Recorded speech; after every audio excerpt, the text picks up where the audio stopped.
नमस्कार, मी पंजाब डक. आज आहे 9 जून 2025. मी जात आहे नाशिककडं आणि नाशिककडं जात असताना महाराष्ट्रातल्या शेतकऱ्याला अंदाज देणार आहे. राज्यातल्या सर्व शेतकऱ्याला सांगू इच्छितो की राज्यामध्ये म्हणजे आज 9 जूनपासून राज्यातल्या सर्व शेतकऱ्याला अंदाज देणार आहे. राज्यात म्हणजे आज आहे 9 जून 2025. आजपासून महाराष्ट्रातल्या शेतकऱ्याला अंदाज देणार आहे. राज्यात सांगायचं झालं तर तुम्हाला सांगतो, मी देखील आज माझी 9 तारखेला आज मी पेरणी चालू केली. कारण की तिथं ना इतका पाऊस पडलेला आहे, गुडघे इतकी ओले आहे. पण त्या ठिकाणी आज जर नाही पेरणी केली, पाऊस पडल्याच्या नंतर तिथं पेरताच येत नाही. म्हणून वगळीची रानं आम्ही आजपासून पेरायला सुरुवात केली. राज्यातल्या सर्व शेतकऱ्याला सांगू इच्छितो की राज्यामध्ये आज 9 जून 10 आणि 11च्या दरम्यान राज्यामध्ये म्हणजे दक्षिण महाराष्ट्राकडे पाऊस पडणार आहे. म्हणून हा अंदाज लक्षात घ्यायचा. पण राज्यात सांगायचं झालं तर म्हणजे सर्व राज्यात सांगायचं झालं तर 11 जूनपासून म्हणजे 11 जून 12 13च्या नंतर राज्यातला पाऊस वाढत जाणार आहे. म्हणून ह्या राज्यातल्या सर्व शेतकऱ्यांना लक्षात घ्यायचं. पूर्व विदर्भ पश्चिम विदर्भातल्या शेतकऱ्याला सांगू इच्छितो की तुमच्या भागाकडे म्हणजे 11च्या नंतर पाऊस 12-13 जूनच्या नंतर तुमच्याकडे पाऊस येणार आहे. म्हणून तुम्ही तुमचा पेरणीचा निर्णय घ्यावा.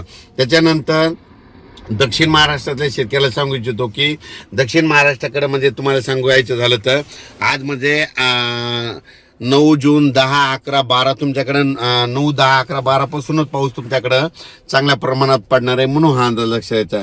पण राज्यातल्या सर्व शेतकऱ्याला सांगू इच्छितो की त्याच्यानंतर मराठवाड्यातल्या शेतकऱ्याला सांगू इच्छितो की आपल्या म्हणजे मराठवाड्यामध्ये म्हणजे आज आहे 9 जूनला आज तुरळक ठिकाणी थोड्या बार मध्ये नांदेड लातूर धाराशिवकडे पाऊस पडणार आहे.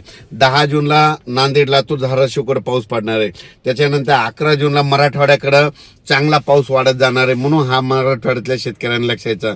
म्हणजे मराठवाड्याकडे 11 जून पासून ते 20 जून दरम्यान चांगला पाऊस पडणार आहे. म्हणून मराठवाड्यातल्या सर्व शेतकऱ्यांनी हा अंदाज लक्षात घ्यायचा.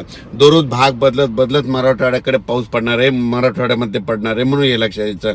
पण काय होणार आहे, दररोज वेगवेगळ्या भागात पाऊस पडणार आहे आणि संपूर्ण मराठवाड्याच्या शेतकऱ्याची पेरणी देखील जूनच्या शेवटपर्यंत होऊन जाणार आहे. म्हणून हे अंदाज लक्षात घ्यायचा.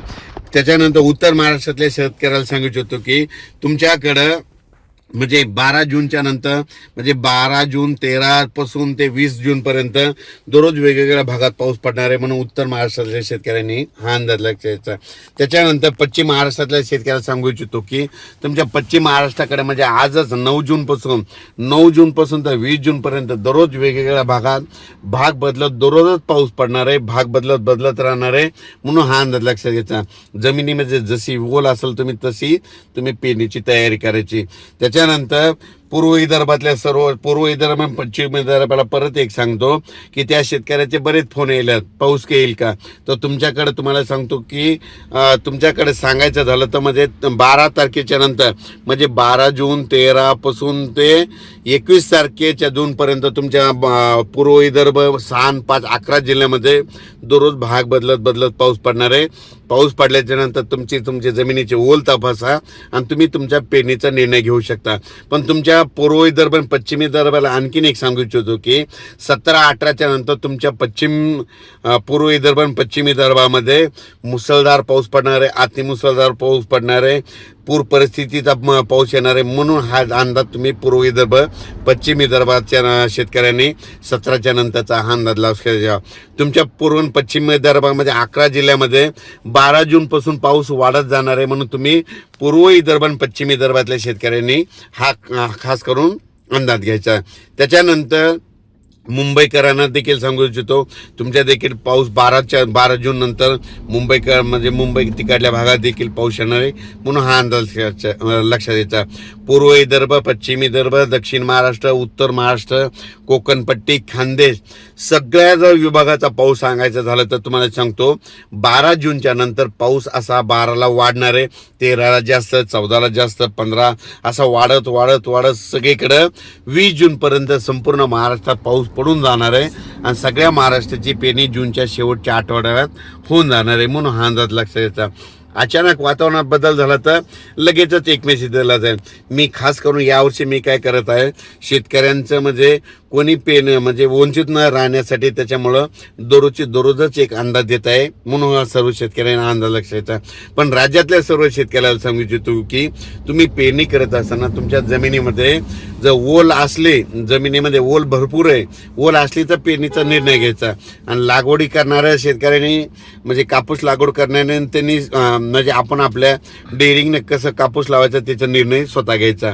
पण राज्यात मात्र म्हणजे आज 9 जून पासून 9ला आज म्हणजे दक्षिण महाराष्ट्राकडं म्हणजे 9 तारखेला तुम्हाला एक परत सांगतो की नांदेड जिल्हा, लातूर जिल्हा, परभणी जिल्हा, बीड जिल्ह्याचा काही भाग, धाराशिव, सातारा, सांगली, सोलापूर या भागामध्ये आज बऱ्याच ठिकाणी पाऊस पडणार आहे. 10ला पुन्हा या भागातच पडणार आहे. 11ला परत पाऊस महाराष्ट्रामध्ये वाढत जाणार आहे, भाग बदलत राहणार आहे, सर्वदूर पडणार. पण 12 पासून राज्यात मात्र पावसाची बरीच व्याप्ती वाढत जाणार आहे, म्हणून लक्षात यायचं. म्हणजे सांगायचं झालं तर 13 जून ते 20 जून दरम्यान राज्यात सगळीकडे भाग बदलत पाऊस पडणार आहे, म्हणून हा अंदाज लक्षात यायचा. अचानक वातावरणात बदल झाला तर लगेच एक मेसेज दिला जाईल. धन्यवाद. हे अंदाज लगेच मी काय करत असतो, सुरुवातीला इंस्टाग्रामला टाकत असतो आणि हे लगेच माझ्या युट्यूब चॅनलला टाकत असतो, म्हणून हे सगळ्यांनी लक्षात घ्यायचं आणि शेतकऱ्याला अंदाज देत असतो. धन्यवाद. एबीपी माझा, उघडा डोळे बघा नीट.